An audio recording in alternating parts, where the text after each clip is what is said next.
استغفر الله العظيم استغفر الله العظيم استغفر الله العظيم. السلام عليكم ورحمة الله وبركاته. أعوذ بالله من الشيطان الرجيم. بسم الله الرحمن الرحيم. الحمد لله رب العالمين. نحمده ونستعينه ونستغفره ونعوذ بالله من شرور أنفسنا ومن سيئات أعمالنا. من يهده الله فلا مضل له ومن يضلل فلا هادي له. أشهد أن لا إله إلا الله وحده لا شريك له وأشهد أن سيدنا محمدا عبده ورسوله. اللهم صل على سيدنا محمد وعلى آله وصحبه ومن تبعهم بإحسان إلى يوم الدين. سبحانك لا علم لنا إلا ما علمتنا إنك أنت العليم الحكيم. رب اشرح لي صدري ويسر لي أمري واحلل عقدة من لساني يفقه قولي ولا حول ولا قوة إلا بالله العلي العظيم. أما بعد. قال الله تعالى في كتابه الكريم: أعوذ بالله من الشيطان الرجيم. إن الأبرار لفي نعيم وإن الفجار لفي جحيم. صدق الله العظيم. Dirahmati pengurusi, para imam, para bilal, tuan guru, para alim, ulama, para asatizah, ahli dan kuasa serta tuan-tuan dan puan-puan yang dirahmati Allah sekalian. Pertamanya, sama kita merafakkan syukur kepada Allah Subhanahu wa taala kerana dengan izin dan limpah kurnia-Nya. Pada malam yang penuh barakah ini dapat kita berhimpun sekali lagi dalam rumah Allah Subhanahu wa taala, sama-sama menyelesaikan solat fardu maghrib secara berjemaah, dan seterusnya kita berada dalam satu majlis ilmu untuk menyambung pengajian kitab kita Bidayatul Hidayah karangan Imam Al-Ghazali rahimahullahu taala. Dan kita sampai pada muka surat yang ke-133. Selesai dah kita daripada membincangkan tentang 7 anggota zahir yang melakukan ketaatan ataupun kemaksiatan kepada Allah Subhanahu wa taala. Dan secara kesimpulannya, apa yang kita dapat pada kuliah yang lalu berkaitan dengan 7 anggota zahir, maka kalaulah kita membawakan 7 anggota zahir itu kepada ketaatan, itu bermaksud kita bersyukur dengan nikmat yang Allah Subhanahu wa taala berikan. Dan kalaulah kita membawa 7 anggota zahir itu kepada kemaksiatan, maka kita telah menjadi orang yang telah kufur dengan nikmat yang Allah berikan kepada kita. Dan kufur nikmat boleh jadi dia akan pergi kepada kufur yang hakikat. Walaupun kita nampak remeh kufur, ada nikmat je Ustaz, kufur, tetapi akhirnya dia akan pergi kepada kufur yang hakikat. Seperti mana Qarun, Qarun yang Allah berikan kekayaan pada dia, Firaun yang Allah berikan kekuatan, kemewahan, kesihatan yang baik pada dia, akhirnya dia kufur dengan nikmat yang Allah berikan kepadanya. Jadi kita yang hari ini dapat dah 7 anggota zahir cukup dah sempurna, maka mudah-mudahan kita dapat bersyukur dengan apa yang Allah berikan. Kata Allah, la in syakartum la azidannakum. Maka kalaulah benar kamu ini bersyukur pada nikmat aku, kata Allah, maka aku akan tambah. Jadi tambah daripada sudut 2, sama ada tambah daripada sudut material itu sendiri, ataupun tambah daripada tambahan daripada sudut kecukupan, qanaah dipanggil, keberkatan yang ada pada Allah, apa yang rezeki, yang nikmat yang Allah berikan kepada kita. Kemudian habis daripada itu, kita masuk pada muka surat yang ke-133 pada perenggan dan ketahuilah bahawasanya.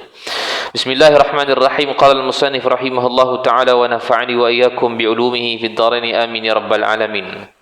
Dan ketahuilah bahawasanya sesiapa yang mahu menjadi seorang yang alim, tetapi ia tidak berusaha mencari ilmu dan hanya berkata Allah itu Tuhan yang maha mulia lagi maha mengasihani, dia berkuasa mencampakkan ilmu ke dalam hati para anbiya dan awliya tanpa susah payah mengulang kaji dan mencatat.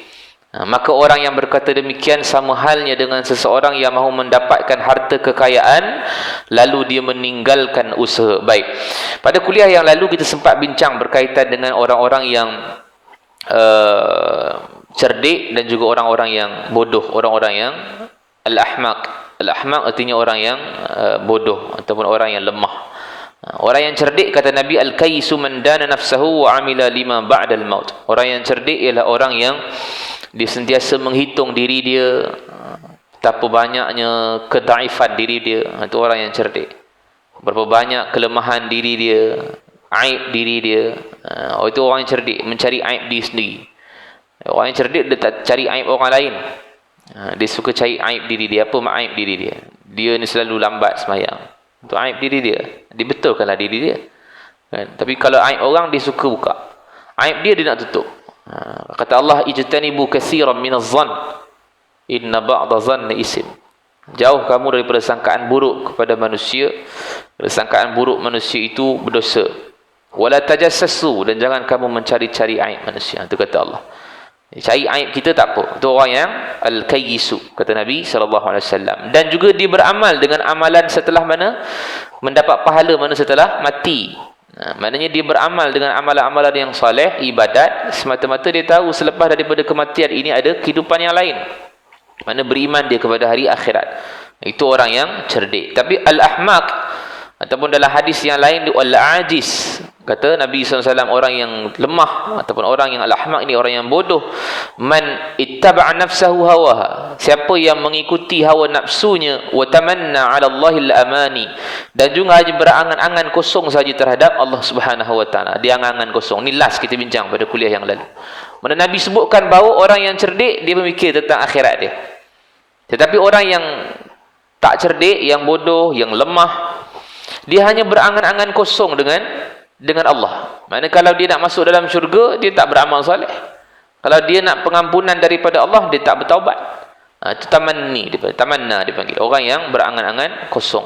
Sebab itu kata Al-Imam Al-Ghazali rahimahullahu ta'ala, ketahuilah bahawa orang yang nak mencari ilmu, nak menjadi orang yang alim, tapi dia tak nak cari ilmu. Sebab kita masih lagi bincang tentang Bidayatul Hidayah, kitab ni.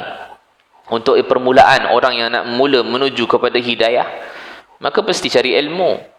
Jadi kata Imam Al-Ghazali, ada orang yang nak menjadi orang yang alim. Alim ni maksud orang ada ilmu.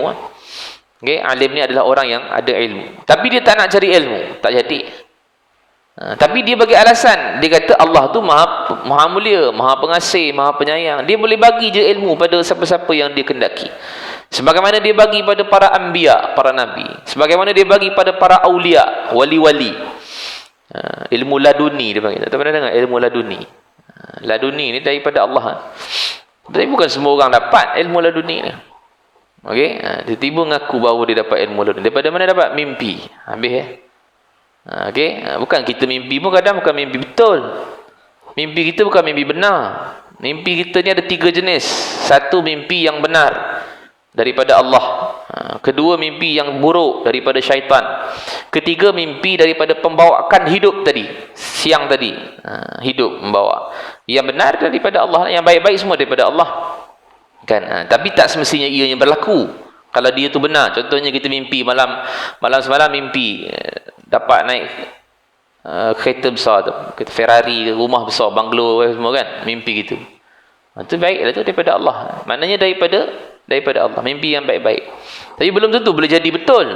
Ada orang mimpi macam tu, dia kata, saya ni mimpi semalam ni saya mesti saya menang loteri, tiba menang loteri pula.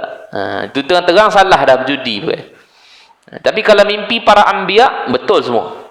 Itu semua adalah wahyu daripada Allah. Sebab mimpi ni salah satu wahyu daripada Allah Subhanahu wa taala. Mimpi Nabi Ibrahim contohnya kan. Sehingga Nabi Ibrahim mimpi 3 kali menyembelih anaknya. Ditanya pada anaknya, ya bunayya, wahai anak kesayanganku, inni ara fil manami, aku lihat engkau dalam mimpi aku. Aku lihat engkau, aku mimpi engkau, aku sembelih engkau. Fanzur madza tara. Apa pandangan kau? Ayah dia tanya. Padahal tu wahyu daripada Allah, tetapi minta lagi pandangan. Tahu dah Nabi Ibrahim, tahu dah lah. Nabi Ibrahim ni dilantik daripada jadi nabi ni daripada kecil lagi, bukan kecil lah, kira remaja tu. Dah tahu dah dia sebagai nabi. Khalilullah lagi. Kekasih Allah lagi. Tapi sebab sayang anak. Kata tahu nak kisah Nabi Ismail ni, Nabi Ibrahim nak dapat Nabi Ismail bukan lepas kahwin setahun 2 dapat anak dah. Tu kahwin dengan Sarah berpuluh tahun baru dapat. Kan? Tapi bukan dengan Sarah, dengan Hajar. Dengan Hajar. Setelah mana Nabi Ibrahim kahwin dengan Sarah, puluh tahun tak dapat anak. Sehinggalah Nabi Ibrahim dapat seorang hamba. Yang dapat hamba itu Sarah. Sarah tu yang dapat hamba daripada Raja Mesir. Namanya Hajar, hamba. Maka Hajar kahwin dengan Ibrahim, isteri yang kedua. Dapat anak Ismail. Berpuluh-puluh tahun kahwin dengan Sarah tak dapat anak. Tiba-tiba Allah bagi anak Nabi Ismail. Ujian first kali Allah bagi, lahir je Ismail, kena bawa jauh dulu. Tak boleh tinggal sama. Pergi ke Mekah kan. Ini kalau setiap kali bulan Zulhijjah cerita ni lah keluar. Kan? Sampai naik ngapal cerita ni. Itu ujian yang Allah bagi kepada Nabi Ibrahim AS. Dah lah tak ada anak, tiba-tiba dapat anak, seronok mana yang anak ayah yang tak suka dapat anak. Kan? Allah sebut dalam Quran berkaitan dengan anak ni. Ayah dapat anak. Semua guna perkataan Bashir. Semua perkataan Bashir ni maksud berita gembira. Fabasyarnahu bi ghulamin halim, kata Allah. Kami berikan khabar gembira kepada kamu wahai Nabi Zakaria. Okey. Seorang anak namanya Yahya yang sangat penyantun. Ya Zakaria inna nubashshiruka bi ghulamin ismuhu Yahya. Kan? Mana kami berikan khabar gembira kepada kamu wahai Zakaria. Nabi Zakaria pun sama kisah dia macam Nabi Ibrahim. Kahwin lama tak dapat anak, tiba dapat anak. Allah bagi nama siap, Yahya pula. Kan? Tapi Nabi Ibrahim sama juga. Puluh tahun kahwin dengan Sarah tak dapat anak, kahwin dengan Hajar baru dapat anak. Dapat saja anak kena hantar jauh. Pergi ke Mekah. Kalau hantar waktu sekarang ni boleh hidup lagi lah. Kan? Kedai roti pun banyak kat situ. Sekarang dulu masa tu kedai pun, Kaabah pun tak ada lagi. Tak ada apa, kosong. Tak boleh hidup. Tapi Allah nak bagi jaminan pada Nabi Ibrahim, letak je kat situ, hidup semua sampai sekarang. Okey, sampai sekarang. Itu satu ujian. Dah nanti lagi besar, sehingga kata Allah, sehinggalah umur Nabi Ismail itu berada dalam keadaan yang boleh berdikari, Allah datangkan mimpi pada dia. Allah datangkan mimpi pada dia. Mimpi tadi itulah sembelih. Mimpi bukan sekali, 3 kali mimpi yang sama. Sehingga esoknya Nabi Ibrahim kata pada anak dia Nabi Ismail, aku mimpi engkau wahai anakku. Aku mimpi engkau, aku sembelih engkau. Fanzur maza tara, apa pandangan kau pada mimpi ayah ni? Kata anak dia Nabi Ismail, ya abati if'al ma tu'mar. Subhanallah, tu jadi nabi dua-dua. Hebat tuan. Dia kata, wahai ayah kesayanganku, buat apa yang diperintahkan pada engkau. Satajiduni insyaallah minas sabirin. Engkau akan dapati aku nanti, insyaallah aku berada daripada kalangan orang yang sabar. Hebat kan? Itu mimpi para anbiya. Panjang cerita Nabi Ibrahim ni kan. Nak sebut mimpi je tadi. Mimpi Nabi Ibrahim. Mimpi Nabi Yusuf alaihi salam juga dalam surah Yusuf. Dia mimpi, dia bagi tahu pada ayah dia, dia lihat dalam mimpi dia ada 11 bintang. Bulan dan matahari sujud pada dia. Nabi Yaqub tahulah yang itu adalah wahyu daripada Allah. Dia tahu dah pasal Nabi Yusuf ni dia memang pakar dalam takwil mimpi. Pakar dalam takwil mimpi. Tapi bukan waktu itulah, waktu tu masih kecil lagi. Nabi Yaqub kata, sebab Nabi Yusuf ni ayah dia Nabi Yaqub. Nabi Yaqub kata pada Nabi Yusuf, waktu tu belum jadi Nabi lagi. Dia kata pada Nabi Yusuf, jangan cerita benda ni pada abang-abang kamu. Sebab yang kata 11 bintang, matahari, bulan. Akhir dalam surah Yusuf tu baru diterjemahkan apa dia 11 bintang, matahari dan bulan. Tuan-tuan kena tengoklah tu. 111 ayat dalam surah Yusuf. Cerita komplit. Macam skrip, boleh tengok macam skrip. Nak buat skrip pun boleh dah. Okey, itu mimpi yang benar. Banyak lagi lah. Jadi mimpi para nabi itu semua benar. Selain daripada mimpi para nabi bukan benar. Cuma kalau baik daripada Allah, wali pun bukan mimpi benar. Orang yang kata wali, sahabat nabi pun bukan mimpi benar. Pasal dia bukan nabi. Okey, kena tahu yang itu. Tapi dia kata, Ustaz, kalau kita nak mimpi nabi boleh? Boleh kan? Mimpi nabi boleh tak boleh lah. Tapi kena belajarlah dulu nabi macam mana. Sifat nabi, sifat fizikal nabi, rambut nabi, dada nabi, akhlak nabi ataupun fizikal nabi macam mana, posture nabi, bidang dia macam mana. Tiba-tiba mengaku semalam mimpi nabi. Semalam mimpi nabi, Ustaz, saya mimpi nabi. Macam mana nabi? Semalam nabi saya tengok rambutnya macam kerinting-kerinting sikit, Ustaz kata dia. Mana nabi rambut kerinting pula? Dia kata buka dalam hadis banyak. Walaupun orang tak boleh nak terjemahkan lukis nabi, tapi orang boleh cerita macam mana nabi. Rambut nabi, tapak tangan nabi, bidang nabi, ada bulu sedikit dekat dada. Ni kalau tuan-tuan buka kitab Syama'il Muhammadiyah jumpa ni. Okay, sifat fizikal Nabi sallallahu alaihi wasallam. Orang tak boleh tiru Nabi. Kan? Memang dia kata, memanglah ada hadis menyatakan bahawa syaitan tak boleh tiru Nabi sallallahu alaihi wasallam. Tapi syaitan boleh mengaku Nabi. Boleh dia kalau tak tahu, kita tak tahu macam mana sifat Nabi, fizikal Nabi, macam mana kita katakan bahawa itu jumpa adalah Nabi? Ada juga kadang saya jumpa beberapa orang, dia kata semalam dia mimpi Nabi, tapi saya tak nampak Ustaz, muka dia bercahaya. Itu belum confirm lagi Nabi. Macam mana kita tahu yang itu adalah Nabi? Walaupun dia kata dia datang pada saya, dia suruh saya mengaji buat ni, baca ni, tapi saya tak nampak wajah dia bercahaya sungguh, tak nampak. Tak boleh.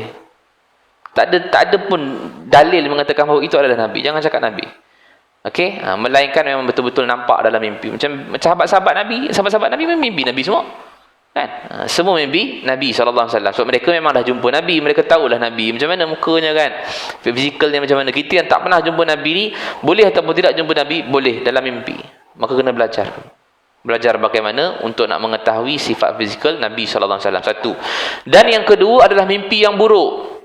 Mimpi yang buruk ni adalah mimpi daripada syaitan lah. Mimpi yang buruk ataupun mimpi yang sihir contohnya kan. Daripada sihir ni semua mimpi lah. Jatuh bangunan tinggi, mimpi dibeli ular, tu semua yang buruk, semua daripada syaitan.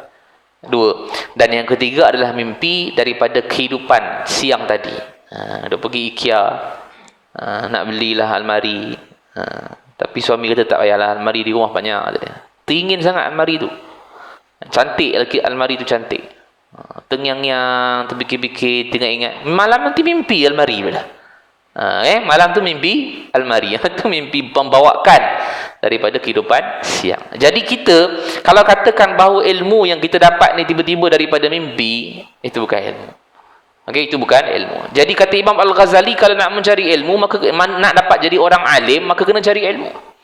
Tidak ada alasan yang mengatakan bahawa orang yang nak menjadi orang yang alim, tiba-tiba dia tak nak mencari ilmu dan dia kata, Allah tu maha pengasih, maha penyayang. Dia boleh bagi pada Nabi, pada awliya, wali-wali ilmu tanpa cari sekalipun. Maka orang yang berkata demikian sama halnya dengan seseorang yang mahu mendapatkan harta kekayaan, lalu dia meninggalkan usaha dia. Dia tidak mahu bertanam atau berniaga, bahkan dia duduk saja dalam keadaan menganggur. Orang yang macam ni, jenis yang tak nak mencari ilmu, tapi dia nak jadi orang alim, boleh keluar fatwa sesuka hati je. Orang tanya, dia boleh jawab je. Ini salah ni. Bahaya ni kalau orang macam ni. Tak ada ilmu, tapi boleh keluar fatwa. Kan? Orang tanya di kedai kopi lah tu. Macam-macam lah fatwa keluar. Samalah halnya dengan orang yang macam ni. Hal dia dalam dunia, dia nak jadi orang kaya, tapi tak nak cari ilmu. Tak nak cari pekerjaan. Ataupun tak nak berniaga, tak nak bercocok tanam, tak ada usaha. Dan dia berkata apa? Dia kata Allah tu Tuhan yang maha mulia lagi maha mengasihani. Dan baginya segala khazanah yang ada di langit dan yang ada di bumi. Dan dia berkuasa menunjukkan aku akan sesuatu perbendaharaan daripada perbendaharaan harta, sehingga aku tidak perlu berusaha seperti apa yang dikurniakan kepada sebagian hamba-hambanya. Digunakan alasan tu. Dia kata Allah sediakan dah rezeki ni, tak payah usaha. Kan? Allah dah bagi dah aku rezeki kaya banyak ni, jadi aku tak payah usaha pun Allah boleh bagi harta. Dia punya statement tu betul, memang Allah boleh bagi, tapi amalannya salah. Amalannya salah. Kita tak usaha pun kadang-kadang dapat, betul kan? Wa may yattaqillaha yaj'al lahu makhraja wa yarzuqhu min haitsu la yahtasib. Ini janji Allah. Siapa yang takwa pada Allah, Allah tunjukkan jalan keluar buat dia, dan Allah bagi rezeki pada dia, rezeki yang tak disangka-sangka. Balik tiba-tiba ada orang ajak makan. Tak ada usaha, tapi tiba-tiba dapat. Tapi bila dapat makanan, adakah kena duduk diam, makanan tu terbang sendiri kat mulut kita? Usaha juga. Dah ada pinggan depan, kena ambil guna tangan, kemudian masuk dalam mulut. Itu pun belum lagi dikira makan. Dia kena kunyah dulu, usaha tu, baru dikira boleh makan. Dan itulah namanya usaha. Tapi orang yang macam ni, dia anggap seperti tak apa, tak payah cari pun tak apa, sebab Allah bagi rezeki dah pada aku. Jadi boleh jadi Allah bagi rezeki tanpa aku usaha. Dan kata Imam Al-Ghazali, maka apabila engkau dengar perkataan kedua orang ini, sudah tentu engkau akan menganggap bahawa orang yang berkata itu adalah orang yang bodoh, dan sudah tentu engkau akan mengolok-oloknya. Meskipun apa yang mereka sifatkan tentang kemurahan dan kekuasaan Allah Ta'ala itu adalah sesuatu yang benar. Memang apa yang saya sebut tadi kan, statement dia betul, Allah maha pemurah, Allah maha mengasihani, tapi amalan dia salah. Sebab Allah memang letakkan rezeki pada kita, dah ada dah. Kita duduk dalam perut ibu kita 4 bulan. Allah panggil malaikat untuk tuliskan 4 perkara untuk kita. rizqihi wa ajalihi wa amalihi syaqiyun aw sa'idun. Rezeki kita, ajal kita bila, amalan yang kita buat apa, syaqiyun aw sa'idun, celaka ataupun bahagianya kita, semua ada dah. Okay? Semua dah ada dah. Semua dah dituliskan di Lauh Mahfuz. Tapi siapa yang tahu rezeki kita banyak mana? Tak ada. Kalau ada orang tahu, satu orang je cukup tahu dah rezeki dia bila ataupun ajal dia bila. Terbatal habis semua yang dekat Lauh Mahfuz tu. Tapi siapa yang tahu? Nabi pun tak tahu ajal dia bila. Nabi tak tahu. Kalau Nabi tahu, Nabi dah bagi tahu dah. Tapi sebab Nabi tak tahu. Okey, Nabi tak tahu. Semua orang tak tahu. Nabi tak tahu lagi, kita tak tahu dah. Jadi sebab itu kita katakan bahawa apa yang disebutkan oleh orang-orang yang al-ahmaq tadi, yang kurang cerdik tadi, betul. Allah memang Maha Pengasih. Allah bagi dah rezeki pada kita. Tapi Allah perintahkan kita untuk bertebaran di atas muka bumi untuk cari. Kan? Untuk mencari rezeki yang Allah Subhanahu Wa Taala berikan. Allah sebutkan dialah yang menjadikan fil ardi zalulan famshu fi manakibiha wa kulu min rizqih wa ilaihin nusyur. Allah yang jadikan muka bumi ini zalulan, mudah untuk kamu. Famshu, maka berjalanlah kamu, bertebaran di atas muka bumi ini untuk mencari kurniaan yang Allah Subhanahu Wa Taala atau rezeki yang Allah berikan kepada kita. Itulah maksudnya usaha. Kan? Dia bukan maksud duduk menung tunggu, tak ada nampaknya rezeki nampaknya. Tak ada, memang tak ada usaha, tak ada rezeki lah kita. Okey, jadi itu antara yang disebutkan oleh Imam Al-Ghazali. Maka begitulah halnya orang yang arif dalam agama. Mereka akan mentertawakan engkau seandainya mereka melihat engkau memohon ampun dosa daripada Allah Ta'ala tanpa sebarang usaha untuk mencapainya, tanpa bertaubat. Jadi dikiaskan saja dari itu. Sebab poin dia tadi adalah kepada orang yang dia nak mencari ilmu, dia nak ada ilmu tapi tak mencari ilmu. Sama seolah-olahnya orang yang duduk dalam dunia tapi dia nak jadi orang kaya tapi dia tidak berusaha. Sama. Jadi orang yang ada ilmu macam kita ni ada ilmu, maka kita dengar orang yang macam tu, dia nak jadi orang alim tapi tak nak cari ilmu, dia nak Allah ampunkan dosa dia tapi tak nak bertaubat, dia nak masuk syurga tapi tak nak beramal soleh. Orang yang alim dia akan tengok dan dalam keadaan bukan mentertawakan lah, kita bukan jenis orang yang suka mentertawakan orang, tapi dia rasa kesian tengok orang yang macam ni sebab tak sampai ilmu pada dia. Kita yang ada ilmu kita kena sampaikan lah. Kita kalau nak syurga, kena usaha. Kita yang duduk dalam dunia ni pun kalau nak rumah besar, nak rumah selesa lah, tak mestinya besar. Kecil pun selesa. Kadang rumah besar tak selesa. Kereta, walaupun tak besar, kecil selesa. Nak mencari rumah yang selesa ni, bukan sekejap boleh cari.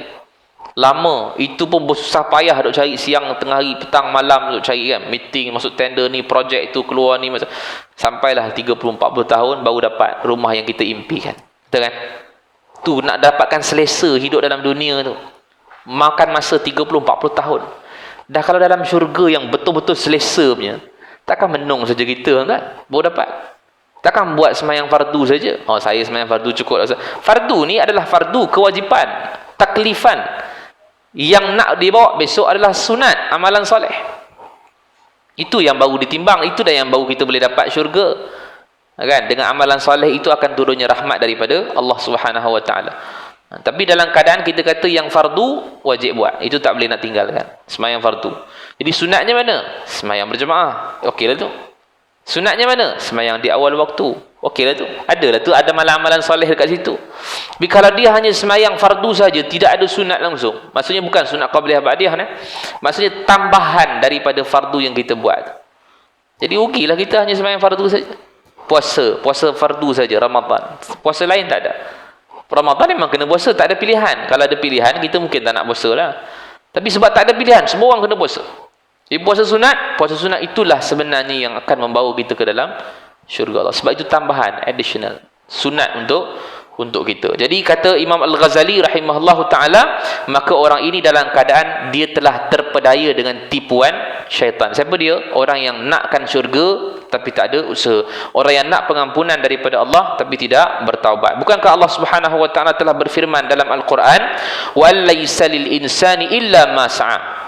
Allah sendiri sebut dalam Quran surah An-Najmi ayat yang ke-39, kata Allah, dan bahawasanya tidak ada sesuatu yang dapat diperolehi oleh seseorang itu melainkan sekadar usaha dia.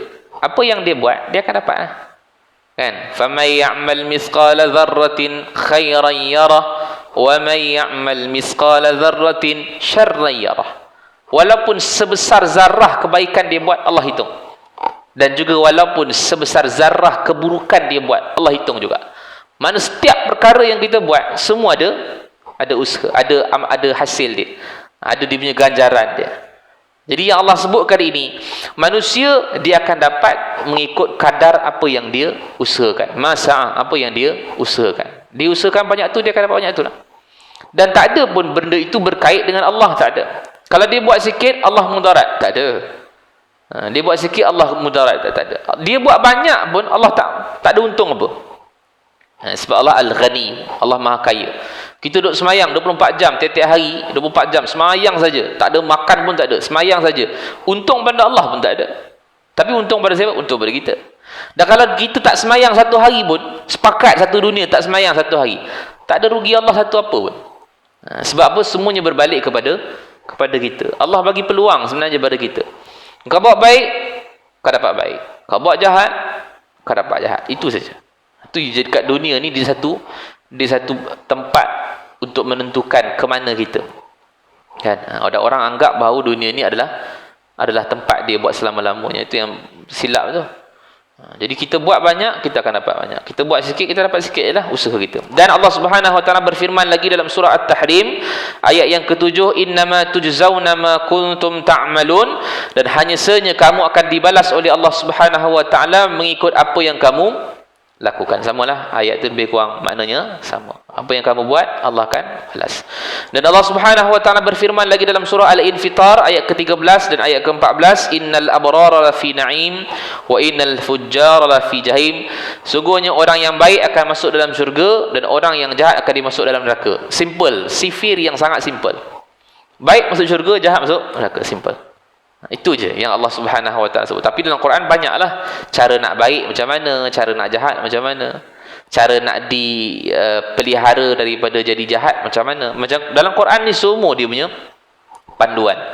Pandai cari je dekat mana kita nak dapatkan kuncinya tu. So, yang ini yang Allah sebutkan bahawa kalau jadi orang baik syurga, kalau jadi orang jahat masuk neraka, itu saja.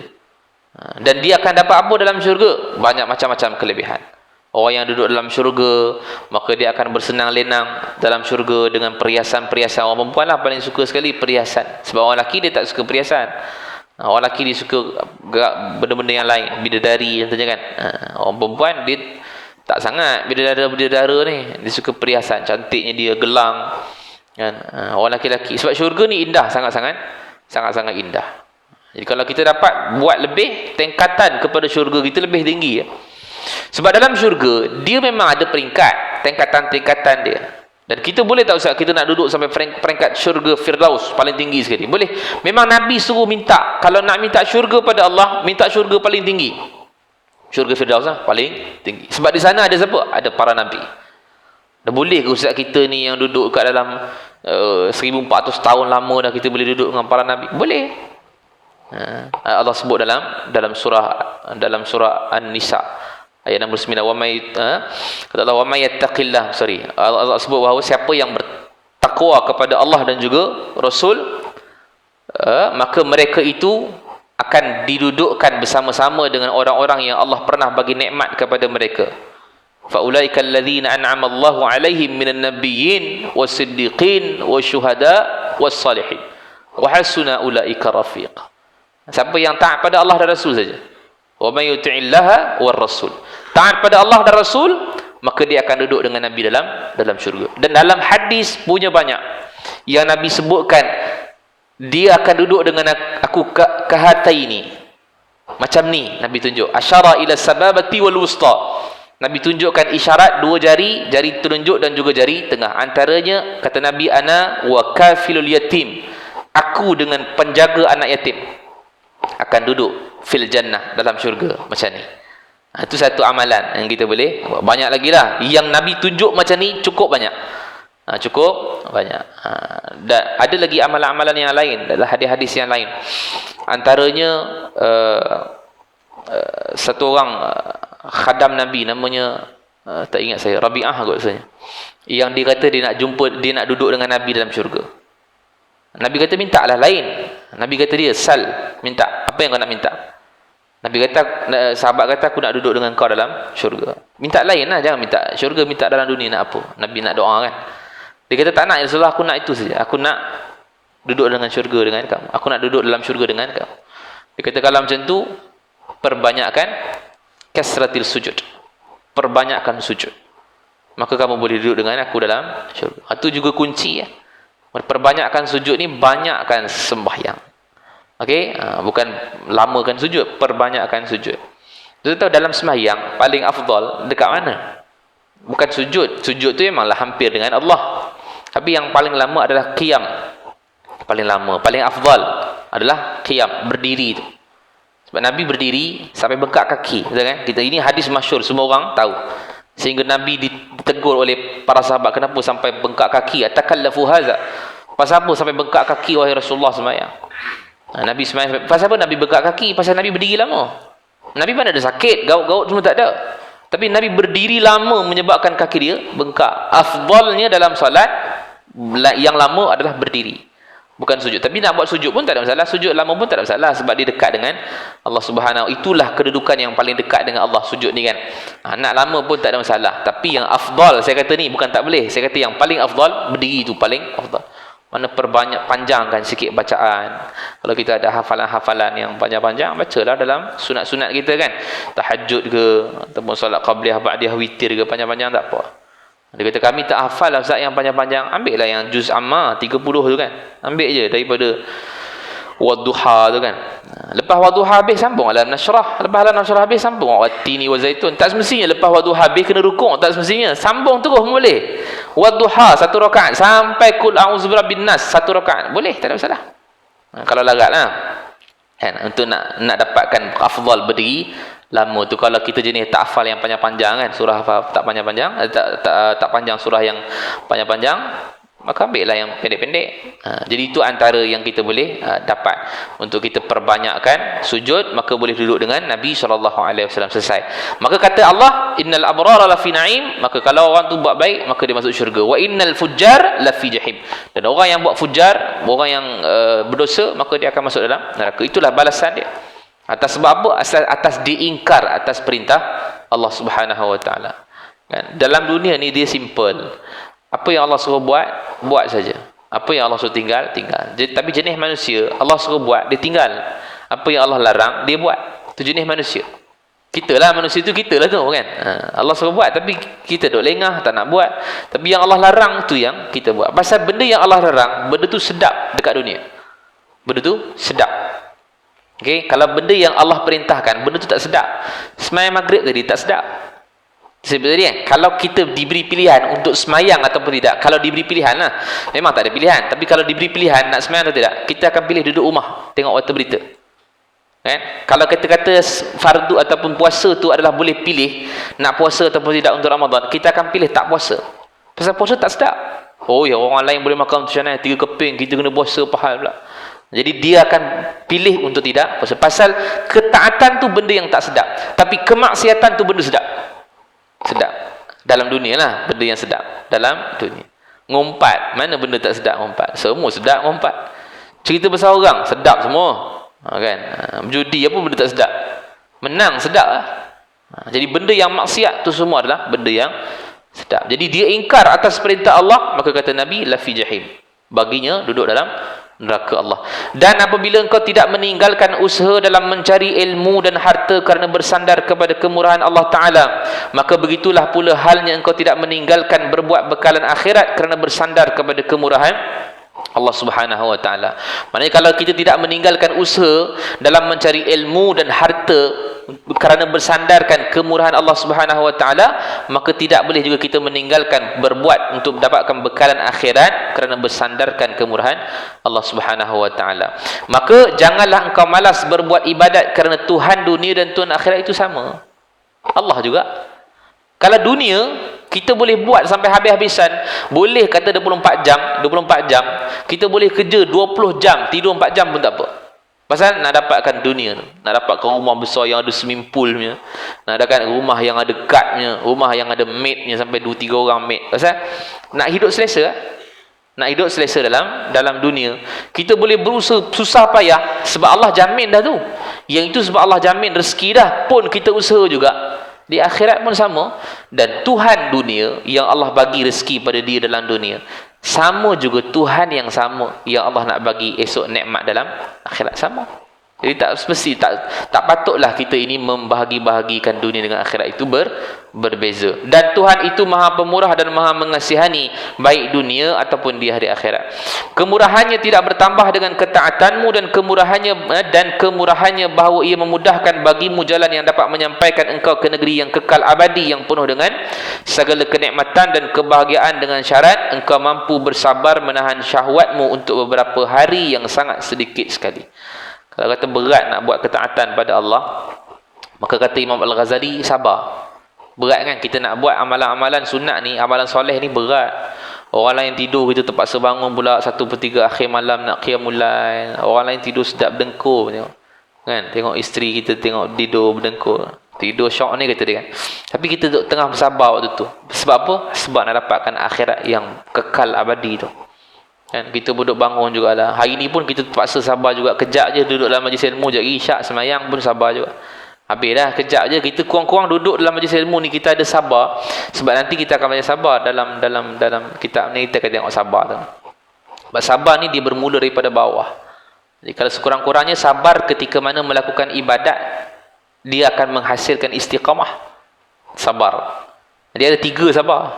Sabar ketika melakukan ibadat, sabar ketika mana nak menjauhkan diri dari maksiat, sabar ketika mana ujian dan musibah Allah datang. 3 benda ni. Yang paling besar sekali adalah sabar ketika mana nak menahan diri daripada melakukan dosa maksiat. Itu paling besar. Itu paling besar. Sebab sabar ketika ibadat senang, kita dah istiqamah, tiap-tiap hari buat, kita tiap-tiap hari semayang, dah jadi biasa lah kita. Memang tiap-tiap hari maghrib kita akan duduk sini dengar kuliah, mana-mana ustaz pun kita akan duduk sampai isyak. Dia dah jadi istiqamah. Istiqamah tu akan sabar tu akan menghasilkan istiqamah. Tapi bila nak sabar ketika mana melakukan dosa dan maksiat, tak boleh. Kadang duduk 2 orang saja jadi dah. Kan? Ngompak fitnah orang semua jadi dah. Tu benda yang susah nak dibuang. Tapi kalau ketika mana itu dia sabar, level iman dia tinggi sangat. Yang itu yang Allah sebut, innama yuwaffas sabiruna ajrahum bighairi hisab. Kami akan berikan, sempurnakan ganjaran pahala kepada orang yang sabar, itu ialah pahala tanpa hisab.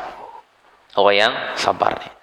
Level bawah sikit adalah orang yang ketika mana sabar ditimpa ujian dan musibah. Kita sekarang ni kan, PKP lah dengan sahabat-sahabat kita yang banjir dan seumpamanya, itu mereka sabar. Level tinggi juga. Okey, level tu tinggi juga. Maka bersabarlah, Imam Al-Ghazali kata, ketika mana kita sedang melakukan ibadat ini untuk mendapatkan kemurahan Allah Subhanahu wa taala di hari akhirat besok. Maka inilah kesudahan daripada kemurahannya.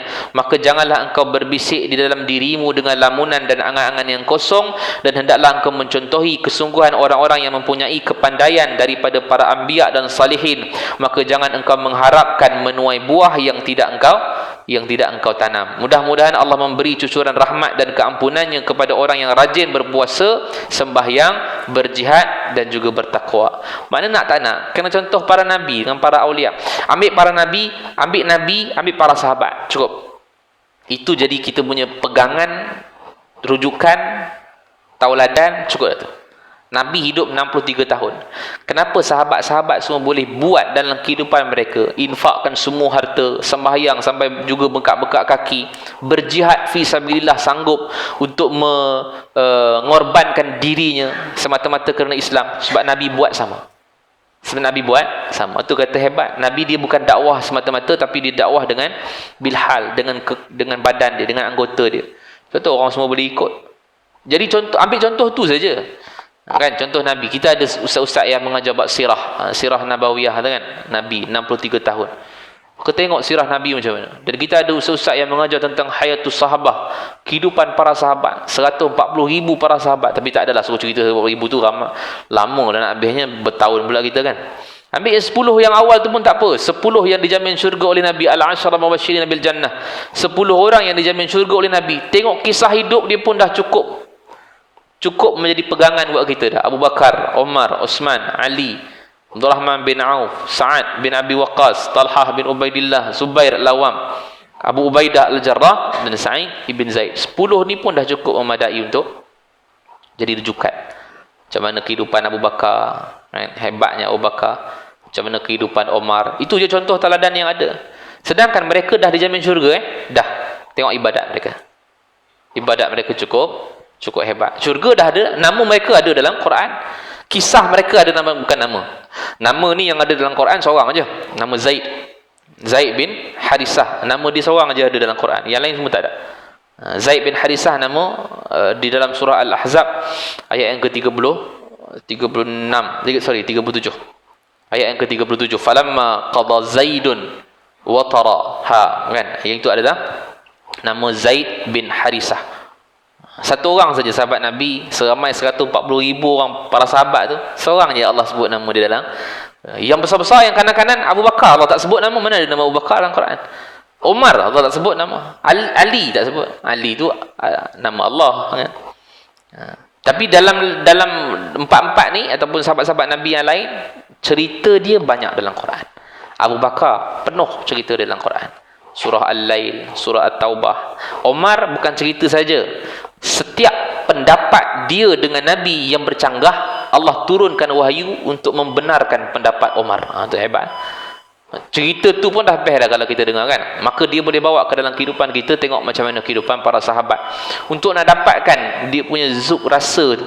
Sebab mereka telah dijamin syurga, nama mereka ada, dijamin oleh Allah, dijamin oleh Nabi, tapi amalan dan ibadat mereka cukup tinggi. Okey, last dalam muka surat yang ke-136, ringkas kata, peliharalah anggotamu yang zahir daripada maksiat-maksiat yang telah disebutkan sebelum ini. Zahir 7 itulah, mata, telinga, lidah, perut, kemaluan tangan dan kaki, daripada melakukan maksiat. Dan ketahuilah bahawa perbuatan anggotamu yang zahir ini hanyalah timbul dari arahan yang datang dari dalam hatimu. Sebab hati itu adalah raja. 7 anggota zahir itu adalah rakyat dia. Jadi anggota zahir ini dia hanya menurut perintah raja. Rakyat ni menurut perintah raja. Raja kata jalan, jalan. Raja kata perang, perang, kan? Raja kata buat maksiat, maksiat. Raja kata buat ketaatan, buat ketaatan. Jadi raja dia adalah hati. Raja dia adalah hati. Inna fil jasadi mudghah, idza saluhat saluhal jasadu kulluh, wa idza fasadat fasadal jasadu kulluh, ala wa hiyal qalb, kata Nabi. Dalam jasad manusia ni ada al-mudghah, daging, seketul daging. Jasad itu baik, daging itu baik, seluruhnya juga akan baik. Daging itu rosak, seluruhnya juga akan rosak. Kata Nabi, ketahuilah daging itu adalah hati. Jadi hati kita baik, 7 anggota zahir itu akan baik. Hati memerintahkan kita. Hati memerintahkan mata untuk lihat benda yang baik. Lihat bintang, lihat bumi, supaya dapat mengagungkan Allah Subhanahu Wa Taala. Hebatnya ciptaan Allah, kan? Mata tengok. Hati memerintahkan mulut untuk cakap benda yang baik. Dia akan cakap benda baik. Tapi kalau hati memerintahkan mulut untuk cakap benda maksiat, maksiatlah jadi dia. Hati memerintahkan kaki untuk berjalan pergi ke tempat maksiat, tempat zalim. Tempat zalim lah dia. Semua hati. Dia tak ada yang kita sebutkan pada kuliah yang lepas, dia tak ada yang bergerak sendiri, tak ada. Kan? Tak ada tiba-tiba tak tahu gerak sendiri sampai ke surau dah kita. Tadi saya nak rehat kat rumah, kaki tu berjalan sendiri, tak ada. Semua daripada hati. Hari ni kita bergerak sampai ke masjid, ke surau hari ni sebab hati kita yang nak. Jadi kita pun siap mandi, pakai baju cantik, jalan kaki. Sebab apa? Sebab hati yang nak pergi ke masjid. Itu dikata sebagai hati itu adalah raja. Dan kata Imam Al-Ghazali rahimahullah ta'ala, apabila engkau bermaksud memeliharakan segala anggotamu yang zahir, maka mulakanlah perbaikan itu dengan membersihkan hatimu. Dan inilah yang dinamakan dengan takwa yang batin. Itu yang start cerita pasal batin tu. Sebab dia duduk dalam. Batin tu dekat dalam. Zahir, yang anggota zahir lah. Takwa yang zahir adalah 7 anggota zahir. Takwa yang batin adalah yang berkaitan dengan hati semata-mata. Hati. Hati ni tuan-tuan, dia boleh pegang, yang boleh pegang hati ni 2 saja. Pertama akal, kedua nafsu. Pertama akal, kedua nafsu. Kalau hati yang akal yang pegang hati, maka nafsu tak boleh pegang hati. Kalau akal yang pegang hati, nafsu ni tak boleh pegang. Akal ni dia akan bawa ke tempat yang baik-baik lah. Akal ni yang, macam mana akal boleh pegang? Daripada ilmu yang kita ada. Daripada ilmu yang kita ada. Ilmu ada baru akal boleh pegang. Oh, dia kata, akal ni kata, sebab ilmu dia ada, oh yang ni haram ni tak boleh buat. Dia akan pegang hati, nafsu tak boleh pegang. Nafsu ni mengarahkan benda yang jahat saja. Kalau nafsu yang pegang hati, akal tak boleh pegang. Kita punya hati ni dipegang oleh dua saja. Jadi hari ni hati kita dipegang oleh siapa? Akal ataupun nafsu. Kalau akal yang pegang hati, mesti ada ilmu untuk dipegang. Kalau tak ada ilmu, nafsu akan pegang. Saya.